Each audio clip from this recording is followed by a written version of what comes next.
Сейчас я покажу вам, как будет выглядеть новый российский паспорт. Да, это вот такая двусторонняя пластиковая карточка.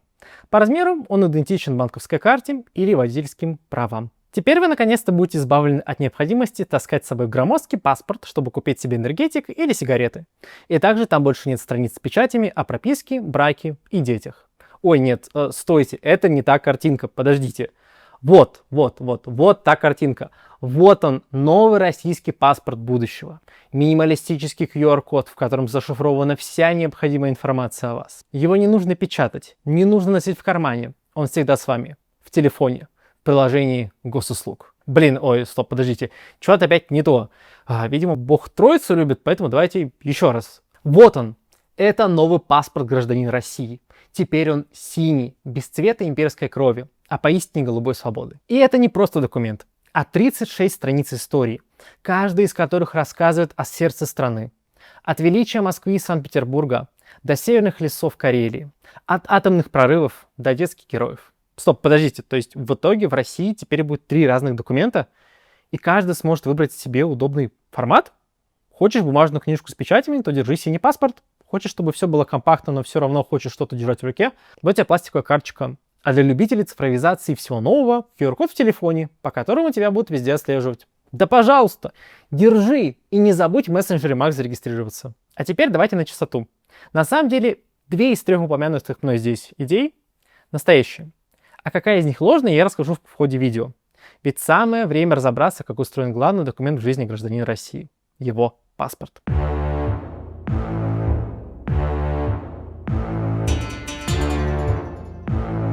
Для начала давайте разберемся в терминах. Внутри России существует 2,5 паспорта. Внутренний и заграничный. Внутренний паспорт гражданина выдают в 14 лет. Затем его необходимо заменить дважды. Когда тебе исполнится 20, а потом и в 45 лет. После этого паспорт становится бессрочным и подлежит замене только при утере, смене фамилии или других изменениях данных. Всего в нем 20 страниц. В нем обязательно указываются сведения о регистрации вас по месту жительства, то есть прописка, о снятии с регистрационного учета, то есть снятие с прописки, а также о воинской обязанности для тех, кто достиг 18 лет и мужского пола. Эти отметки являются обязательными и вносятся соответствующими государственными органами, то есть паспортным столом, ЗАГСом и военкоматом. Дополнительно, по вашему желанию, могут быть включены отметки о заключении и расторжении брака, о детях младше 14 лет, о ранее выданных паспортах и заграничных документах. Также вы можете давать сведения о группе крови и ее резус-факторе. И даже вписать номер своего ИНН прямо в паспорт, представляете? Второй документ — это загранпаспорт. Он существует в 2 видах — обычный и биометрический. Обычный загранпаспорт — это документ старого образца. В нем есть персональные данные, фотографии и подпись, но нет встроенного электронного чипа. Он оформляется на 5 лет, стоит немного дешевле и подходит для тех, кто редко выезжает за границу. Однако в последние годы в некоторые страны Евросоюза перестали признавать такие паспорта. Среди них Литва, Латвия, Эстония, Чехия, Франция. Это случилось где-то в 2024-2025 году, поэтому въезд по небиометрическим паспортам в эти страны Евросоюза не разрешен. Поэтому сегодня предпочтительным и универсальным вариантом считается биометрический паспорт. Он содержит электронный чип с фотографией и отпечатками пальцев. Он выдается на 10 лет и соответствует международным стандартам, что обеспечит беспрепятственный въезд в большинство стран мира при наличии у вас визы. Он имеет срок действия в 10 лет, выглядит более современно и обеспечит более быстрый и безопасный контроль при пересечении границы. Особенно в тех странах, где действуют автоматизированные пункты пропуска, так называемые Smart Gate. А также в случае с биометрическими паспортами вы можете иметь до 2 загранпаспортов одновременно, чтобы, например, один отдать на визу в посольство, а по-другому путешествовать в этот момент. Внутри России этот паспорт почти бесполезен, так как по нему вы можете удостоверить свою личность только на кассе в пятерочке, а вот в отделении, например, банка или МФЦ или больницы с вас потребует ваш внутренний паспорт. Единственное, для чего вам может пригодиться биометрический загранпаспорт, так это для создания цифровой электронной подписи, то есть ее укрепленной версии, через приложение Госключ, где NFC-чип вашего паспорта позволит вас идентифицировать. Сейчас бы тут могла быть внезапная реклама государственных сервисов или национального мессенджера Max. Но вы что, реально думаете, что настолько вас не уважаю? Нет, такой рекламы здесь не будет. А вы в знак поддержки можете просто подписаться на мой канал, чтобы таких видео выходило побольше. Россия одна из немногих стран, где до сих пор существует 2 паспорта. Внутренний для удостоверения личности внутри страны и второй заграничный для поездок за рубеж. В большинстве стран от такой системы уже отказались. Там все заменяет единая ID-карта с электронным чипом, на котором хранится фото, отпечатки и основные данные владельца. Так устроено, например, в Германии, Франции, Эстонии, Финляндии, Китае и десятках других стран. ID-карта служит и внутренним документом, и в некоторых случаях дает возможность путешествовать без отдельного паспорта. Обновляют ее обычно раз в 5-10 лет, и во многих странах она фактически заменила бумажный паспорт. Более необычный пример, как всегда в США. Там внутренние документы, удостоверяющие личности, отвечают власти каждого штата, а не единый федеральный орган. Из-за повсеместной автомобилизации роль основного удостоверения личности фактически выполняют водительские права, которые выдаются Департаментом транспортных средств, Department of Motor Vehicles, сокращенно DMV, конкретного штата. Вам вообще сейчас может показаться, что если вы не сдавали на права в США, то и удостоверения личности у вас не будет. Но это не так. Но американцы и здесь преуспели. В США можно получить ID-карту штата под названием State ID или Non-Driver ID, которая выглядит почти так же, как и водительское удостоверение, но не дает права управлять транспортом. На ней обычно есть такая большая красная надпись Not for Driving или Non-Driver Identification, которая указывает на то, что это не водительские права. Такой способ оказался простым и удобным решением, хотя по отзывам самих американцев зачастую сдать на права действительно проще, чем оформлять отдельную ID-карту. В России паспорта как внутренний документ появились еще во времена Советского Союза. И по своей сути они во многом напоминали нынешние. Но сегодня я не буду углубляться в советское прошлое. Про движение граждан СССР я сделаю отдельный ролик. Современный российский паспорт был введен 1 октября 1997 года, спустя 6 лет после распада СССР. В начале фотография в паспорте была черно-белой, а все данные вписывались от руки сотрудниками паспортных столов. Позже появилась возможность печатного заполнения, улучшились элементы защиты и оформления страниц. А фотография наконец-то стала цветной. Одним из самых значительных изменений стало то, что из паспорта убрали так называемую пятую графу – строку с указанием национальности, которая раньше присутствовала в советских документах и часто являлась достаточно дискриминационным фактором. Но в России, как в стране с многовековой историей бюрократического аппарата, не могло быть так, что у тебя всего один документ на руках, и больше тебе ничего не нужно. Поэтому со временем в дополнение к паспорту начали появляться все новые и новые документы. Первым стал индивидуальный налоговый номер, сокращенно мы его называем ИНН. Он появился в 1997 году, а потом в 2002 году страховой номер индивидуального лицевого счета, сокращенно мы его называем СНИЛС. И с 2011 года появился единый полис обязательного медицинского страхования, ОМС.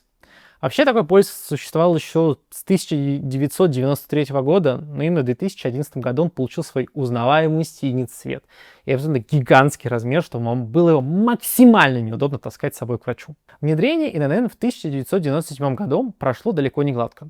Оно сопровождалось громкими спорами и скандалами на религиозной почве. Некоторые священнослужители заявляли, что нумерация раба Божьего греха кощунства. Ведь нельзя, мол, маркировать человека числом. К этим событиям мы еще чуть позже вернемся. Пока важно отметить то, что протесты касались именно налогового номера ИНН против СНИЛС, полис ОМС, номера ОГРНИП или даже старого доброго номера ICQ никто массово не уступал, ведь они не имели отношения к деньгам. А вот ИНН, похоже, мог угрожать привычным доходам церковников. Ведь вместе с ним государство получало инструмент для учета доходов от продажи свечей, икон и крестиков, которые по сей день реализуются в серую. В какой-то момент государство осознало, что у каждого гражданина накопилась целая стопка справок, удостоверений и документов. Она была настолько внушительна, что напоминала кипу макулатуры, за которую в советские времена могли выдать книжку или пионерский значок. И вместо того, чтобы облегчать жизнь, эта бумажная гора лишь усложняла ее. Тогда и начались разговоры о том, как наконец сократить бюрократию и сделать систему удобнее. В эпоху президентства Дмитрия Алкоголевича Медведева из каждого утюга звучали слова про нанотехнологии, цифровизация и что свобода лучше, чем не свобода. И именно тогда, в 2009 году, появился сайт госуслуги. Первый крупный шаг к тому, чтобы общаться с государством, не выходя из дома. А уже в 2010 году запустили биометрический загранпаспорт, который с тех пор почти не изменился. Как я уже говорил в начале, нужен он был исключительно для поездок за границу. Со временем у него появилась эта функция подтверждения тебя в госключе для того, чтобы у тебя появилась укрепленная электронная цифровая подпись. Как раз в этот период началось активное обсуждение нового электронного паспорта. Я с удивлением для себя, пока готовился к этому видео, узнал о том, что они еще в 2010 году планировали заменить бумажный паспорт на универсальную электронную карту, которая должна была объединить в себе удостоверение личности, СНИЛС, полис ОМС, электронную подпись, банковскую карту и билеты для общественного транспорта. Если без иронии, это действительно была крутая и во многом прорывная идея для своего времени. С учетом масштабов России, успешное внедрение такой карты могло бы серьезно упростить жизнь миллионов людей. Ведь вместо пачки бумажных документов у каждого была бы всего одна пластиковая карта удобная, компактная и куда менее хрупкая, чем бумага. И с опозданием всего в 3 года, в январе 2013 года, появилась универсальная электронная карта. Выглядела она вот так. Главным отличием российской карты от ID-карт других стран было то, что в нее встроили банковский чип. Благодаря ему карту можно было использовать как самую обычную банковскую. Расплачиваться в магазинах или, например, снимать деньги. До появления платежной системы МИР тогда оставалось еще 2 года. Поэтому в универсальной электронной карте использовалась собственность платежная система от Сбербанка, основанная на стандартах MasterCard. Называлась она просто Про-100. И, возможно, сейчас у многих случился флешбэк в голове со словами «Где-то я уже это видел». И вы будете абсолютно правы. Поскольку эту систему придумал и обслуживал Сбербанк, она автоматически поддерживалась во всех его банкоматах, терминалах и отделениях. Логотип просто можно было увидеть повсюду, везде, где оплата проходила через Сбер. Самое интересное, что карта работала по стандартам MasterCard, поэтому для ее внедрения не требовалось покупать новое оборудование. Нужно было всего лишь обновить программное обеспечение банкоматов и терминалов, и дело скорее в желании других банков начать ее поддержку. Поскольку у универсальной электронной карты был собственный чип, вы могли купить специальный считыватель, который подключался к компьютеру и ноутбуку при помощи USB. С его помощью карту можно было использовать как цифровую подпись или как один из способов двухфакторной авторизации. По сути, это был прообраз современных электронных ключей. Однако идея не взлетела. В 2017 году проект закрыли, прекратив выпуск карт всего через 4 года после запуска. За все это время карт выдали примерно 700 тысяч, что для страны такого масштаба, как Россия, мягко говоря, ничтожно мало. Мое личное мнение, почему универсальная карта так и не стала популярной, сводится к 2 причинам. Во-первых, о ней почти никто не знал. Информационная кампания была слабой, а сама карта распространялась в основном в центральной части России. Реально воспользоваться ею можно было по сути только в Москве и в нескольких сотнях МФЦ по стране. Они на тот момент были настоящей редкостью. По сути, карта объединяла в себе функции СНИЛС и полис ОМС, но не обладала юридической силой паспорта. Поэтому, чтобы сходить в банк, купить алкоголь или просто подтвердить личность, все равно приходилось доставать старый, добрый бумажный паспорт. То есть, как часто у нас бывает, идея отличная, даже прорывная, но реализация вышла обрезанной. Возникает закономерный вопрос. Почему просто не доработать карту и не обновить необходимые законы под нее, чтобы она наконец-то смогла заменить собой паспорт? Единого ответа тут нет. Скорее, целый набор факторов, которые повлияли на развитие страны в те годы. В 2012 году президентом России снова становится Путин, и вместе с его возвращением в Кремль начинается обновление чиновничьего аппарата. Многие министры, которые при Медведеве с горящими глазами говорили о цифровизации, либо быстро переобулись в классических бюрократах, либо вовсе покинули свои посты. Параллельно, примерно в 2012-2013 годах страна вошла в так называемый скрепный период. После громкого дела Pussy Riot принимается закон об оскорблении чувств верующих. И у многих тогда сложилось ощущение, что православная церковь фактически стала частью государства. С этого момента представители РПЦ, как официальные, так и неофициальные, начали активно вмешиваться в общественные процессы, нередко блокируя прогрессивные инициативы под предлогом защиты традиционных ценностей. В 2010-х годах в России снова вспыхнула кампания против ИНН. Почти точная копия споров конца 90-х. Тогдашние публичные протесты против ИНН и штрих-кодов связывались с окружением архимандрита Тихона Шевкунова, которого часто называют духовником Путина, а также с активной полемикой диакона Андрея Кураева. Однако уже в 2002 году Священный Синод РПЦ официально заявил, что ИНН является лишь налоговым идентификатором и не имеет отношения к религии, что не помешало возникнуть новой волне протестов в 10-е. Поворотным моментом новой волны протестов против ИНН и QR-кодов стало решение Архиерейского собора РПЦ от 4 февраля 2013 года. В нем церковь признала, что современные технологии учета данных действительно могут нести риски тотального контроля при их неправильном использовании, что в принципе логично. При этом собор подчеркнул 2 ключевых принципа: добровольность участия в таких системах и недопустимой дискриминации тех, кто отказывается от электронных идентификаторов. Отдельно отмечалось, что само по себе наличие кода не мешает духовной жизни и не противоречит вере. Тезисы на тот момент быстро разошлись по церковным и околоцерковным медиа, включая пересказы у Кураева, и фактически задали рамку для последующих лет. Церковь выступает против принуждений и магического отношения к цифрам, но не объявляет ИНН печатью дьявола. Если коротко подытожить всю эту религиозную панику, то суть сводилась к следующему. Цифровизация отдаляет человека от Бога и превращает его не в раба Божьего, а в раба машин. А раз уж Россия страна православная, то, как говорили тогда, сокращение числа неверующих нам невыгодно. Поэтому, чтобы лишний раз не тревожить население, обсуждение электронных паспортов и масштабной цифровизации просто отложили на потом. На самом деле, все это имело мало общего с религией. Ведь в соседних не менее религиозных странах, в Армении и в Грузии, примерно в тот же период времени прошел массовый переход от бумажных паспортов к ID-картам, удостоверяющих личность. И местные священнослужители не устроили по этому поводу никаких кампаний. Поэтому в случае с Россией все выглядело скорее как попытка РПЦ продемонстрировать свое влияние, чем как реально забота о вере. В какой-то момент у нас это дошло даже до абсурда. Налоговая служба решила добавить в бумажный ННН небольшой QR-код в правом верхнем углу. Он просто дублировал те данные, которые так уже были напечатаны на бумаге. Но именно это вызвало настоящий переполох среди религиозных организаций. Возмущений было столько, что в итоге налоговая дала заднюю, и чтобы не искушать судьбу, тихо убрала QR-код с документа. Хочу отдельно подчеркнуть, все это не значит, что люди в России тогда были какими-то особенно зашоренными или отсталыми. Наоборот, в России многие постсоветские страны выросли в атмосфере технооптимизма. Вот появилось электричество в твоей избе, вот человек полетел в космос, вот медицина научилась лечить детские болезни, и детская смертность резко снизилась. Технологии тогда воспринимались как символ прогресса, гордости и надежды. Ну и как тут не вспомнить главную технооптимистическую песню того времени. Позабыты хлопоты, остановлен бег, вкалывают роботы, а не человек. Да вы даже сейчас посмотрите на кадры из Москвы. Бабушка помогает роботу-доставщику Яндекса перейти дорогу, а местные жители вытаскивают его из сугроба. Согласитесь, что так точно не выглядит страна, где 70% населения называет себя глубоко православным и не боится технологий. Теперь давайте вернемся к теме электронного паспорта. Его проект тогда отложили в долгий ящик, и лишь время от времени он подавал признаки жизни. В 2013, 2015 и 2017 годах. Казалось, что проект электронного паспорта окончательно умер, и мы навсегда останемся с бумажными книжечками. Но в 2018 году, после очередных выборов, президентом снова стал Путин, и тема цифрового паспорта неожиданно вернулась в повестку, уже в рамках программы «Цифровая экономика». Вскоре Госдума одобрила законопроект об идентификации граждан и создании цифрового профиля, который был рассмотрен в 2019 году. Согласно ему, введение электронных паспортов в виде ID-карты должно было начаться с 2024 года. Но как это часто бывает, пятилетку решили осилить за 1 год. Поэтому внедрение электронных паспортов решили не растягивать, а запустить как можно раньше.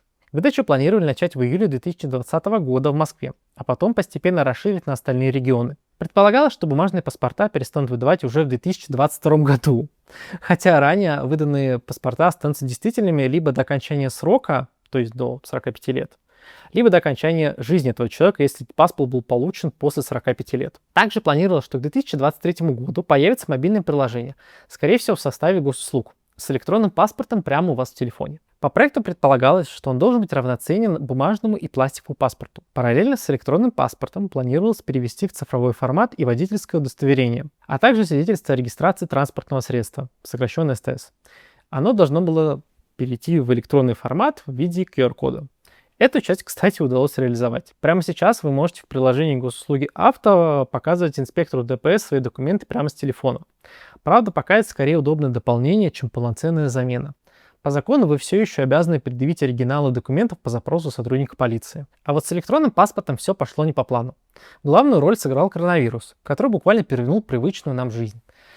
Самоизоляция, ограничения, QR-коды для выхода из дома и цифровые сертификаты вакцинации стали частью повседневности во многих регионах России. Это все действительно помогло спасти миллионы жизней. Но реализация, как водится, вышла далеко от идеала. В итоге страна получила миллионы антипрививочников и противников цифровизации, которые теперь при виде любого QR-кода вспоминают 2020 год с легкой дрожью. Пока государство пыталось хоть как-то справиться с пандемией, планы по запуску электронных паспортов снова откладывались. Просто не хватало людей и ресурсов, чтобы наладить массовое производство. К тому же именно тогда начался мировой кризис микрочипов.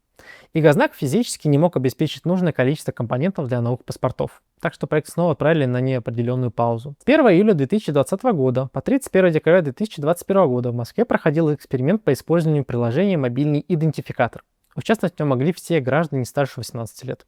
Приложение было привязано к госуслугам и активировалось через МФЦ. Там данные пользователей дополнялись и проверялись в МВД. Для этого планировалось оснастить центры обслуживания специальными криптокабинами, чтобы вносить биометрические данные граждан в ЕБС – единую биометрическую систему. В тестовом режиме приложение можно было использовать вместо паспорта для получения 26 различных госуслуг. В ноябре 2020 года глава Госзнака Аркадий Трачук впервые показал, как может выглядеть будущий электронный паспорт.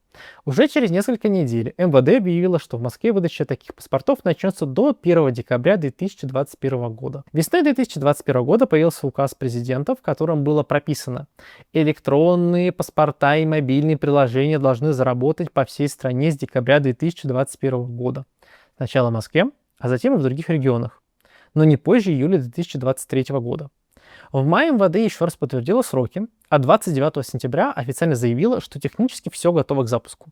В октябре 2021 года глава Минцифры Максут Шадаев заявил, что к концу 2022 года в 3 регионах страны планируют запустить выдачу нового электронного паспорта в 2 форматах – смарт-карта и мобильного приложения. Позже вице-премьер Дмитрий Чернышенко уточнил, что пилотный проект начнется в Москве и в Московской области, а также в Татарстане с начала 2023 года. Электронный паспорт должен представлять собой бесконтактную карту и мобильное приложение со встроенным QR-кодом, которое можно будет использовать вместо обычного паспорта в ряде ситуаций. По желанию гражданина в систему можно будет добавить данные ИНН, СНИЛС или водительского удостоверения. Переход на новый формат объявили добровольным, но при получении цифрового паспорта бумажный документ изымается. Но в феврале 2022 года Россия напала на Украину и началась война. На фоне международных санкций и продолжающегося мирового кризиса микрочипов проект электронного паспорта снова заморозили. Об этом 16 июня 2022 года на Петербургском международном экономическом форуме заявил министр цифрового развития Максут Шадаев, без уточнения сроков возобновления. Тогда, кстати, у государства и банков появились серьезные опасения, что из-за санкций в России может начаться острая нехватка чипов. По этой причине срок действия банковских карт россиян продлили до 2030 года, а выпуск биометрических паспортов, где используются схожие технологии, а именно сам чип, был замедлен, а в некоторых регионах временно приостановлен. К концу 2022 года ситуация с чипами наконец-то стабилизировалась, и дефицит фактически был побежден. Но к идее электронного паспорта так и не вернулись. Как это часто бывает в России, если что-то не получилось реализовать, чиновники тут же начинают доказывать, что оно вам не нужно было. И как в истории с внедрением 5G, тогда все дружно заговорили о том, как у нас отличная LTE, что 5G нам вообще ни к чему, и что мы уже сразу готовимся к запуску 6G. На эту тему у меня выходило отдельное видео на канале, если не видели, обязательно посмотрите. И уже 15 февраля 2023 года министр цифрового развития Максут Шадаев на заседании правительства предложил внедрить цифровое удостоверение личности прямо в смартфон, которое можно будет подтвердить через госуслуги, и то есть по факту они решили снова перепрыгнуть через этап пластиковых ID-карт и сразу перейти на новый уровень паспорт в телефоне. Путин поддержал это предложение и поручил ускорить реализацию проекта. Планировалось, что документ будет согласован до 1 мая 2023 года. 13 апреля 2023 года Минцифра подготовила проект указа, по которому цифровой паспорт на госуслугах должен приравниваться к бумажному. Уже 18 сентября 2023 года был подписан и опубликован указ президента Российской Федерации об электронном паспорте, который можно предъявить через приложение госуслуги прямо со смартфона. А 6 октября 2023 года Минцифра представила проект постановления, разрешающего использовать цифровой паспорт тем граждан, чьи данные уже внесены в единую биометрическую систему ЕБС. Однако радость была недолгой. 27 октября в Управлении по вопросам миграции МВД России заявили, что у них попросту нет технической возможности для выдачи электронных паспортов. Давайте зафиксируем.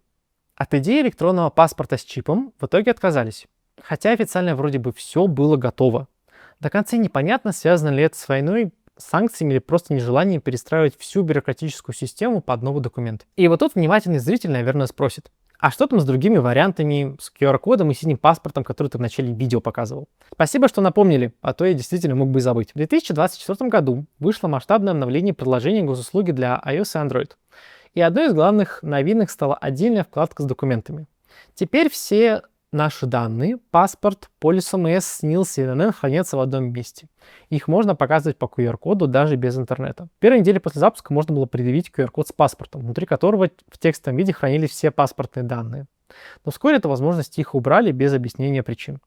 И вот спустя целый год, в сентябре 2025 года, Министерство цифрового развития наконец-то объявило, что поделилось со списком случаев, когда можно будет использовать QR-код вместо паспорта. Этот самый QR-код появится в личном разделе госуслуг, о котором я уже упоминал ранее. На первом этапе QR-код можно будет использовать для подтверждения возраста в кино, в театре, на концертах, а также при покупке товаров 18+, вроде энергетиков или вейпов. Кроме того, вы сможете использовать его для подтверждения личности при отправке и получении посылок на почте. Позже список расширит. QR-кодом можно будет подтверждать личность в банках, МФЦ, салонах связи частных клиниках и даже при заселении в гостиницу. А вот про поездки на самолетах и поездах ни слова. По словам Минцифры, система будет показывать только необходимые данные.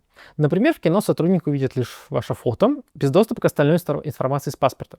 И, конечно же, в лучших традициях отдельно подчеркивается, что использование QR-кода – дело добровольное. Так что, если вам мил ваш бумажный друг, никто не мешает продолжать им пользоваться, как и раньше. От себя добавлю, что вы уже, скорее всего, слышали новости о том, что подобное собираются добавить в государственный мессенджер Max. Так вот, можете расслабиться и не скачивать это говно. По сути, Max просто подключается к вашим госуслугам и отображает данные сервиса госуслуги документы. Так что само приложение госуслуг вам будет вполне достаточно. Более того, в отличие от Max, их пока не уличали в шпионских же замашках. Думаю, за этот факт можно и лайк поставить. А если подводить итог, то внедрение ID-карты вместо обычного паспорта снова приостановлено. И, возможно, эта тема вернется в повестку на следующих выборах Путина в 2030 году, как и очередное трепление про инновации, цифровизации, развитие, экономику, вообще все эти трэш-ток. Что касается QR-кодов, то их внедрение, скорее всего, будет медленным и постепенным. В лучшем случае им будет пользоваться, чтобы подтверждать возраст на кассе или покупать билет в кино. А пока не примут официальный закон, приравнивающий QR-код и цифровой паспорт к бумажному, никакого реального движения не будет. Кстати, про синий паспорт. Один из реально крутых примеров того, как можно в короткие сроки цифровизировать целую страну, это Украина. И их аналог госуслуг, приложение DIA, что переводится как «действие» или «держава и я», или «государство и я». Там цифровые ID-карты начали внедрять еще в 2016 году, а уже с марта 2021 года QR-коды и цифровые документы из DIA были официально приравнены к бумажному оригиналу. Но понимаю, внимательный зритель сейчас просит совсем не про этот синий паспорт, а про новый синий паспорт России. И тут все очень просто. Одна дизайн-студия представила концепт дизайна загранпаспорта, предложив объединить его с внутренним, чтобы сделать единый паспорт. По примеру Беларуси, где загранник и внутренний паспорт являются одним документом. В честь релиза ребята устроили громкую пиар-акцию в медиа и телеграм-каналах. И все это настолько сильно разошлось, что Минцифре и в МВД пришлось официально опровергать слухи о якобы грядущем запуске нового паспорта. За пиар ребятам респект, сработали громко. А вот к дизайну лично у меня возникают вопросы. Скажем так, получилось своеобразно. Но своих целей ребят достигли. Я, например, об этой студии как раз-таки благодаря этой акции и узнал. А на этом у меня все. И хочется верить, что наше государство все-таки выйдет из состояния цифрового средневековья, которое нас так настойчиво затягивает в последние годы после начала войны. И что в будущем я смогу рассказать вам новость о том, как Минцифра договорилась с компанией Apple, что новый электронный паспорт появится в Apple Wallet. И о множестве других оптимистичных и реально полезных вещах, которые сделают нашу с вами жизнь проще. А пока, пожалуйста, подписывайтесь на канал и поставьте лайки этому видео. Это правда помогает его развитию. И обязательно посмотрите мое предыдущее видео про 5G в России, если вы вдруг его пропустили. Увидимся уже совсем скоро. Пожалуйста, берегите себя. Пока-пока. Я на тебе никогда не женюсь. Я лучше съем перед зайцем свой паспорт. Я улечу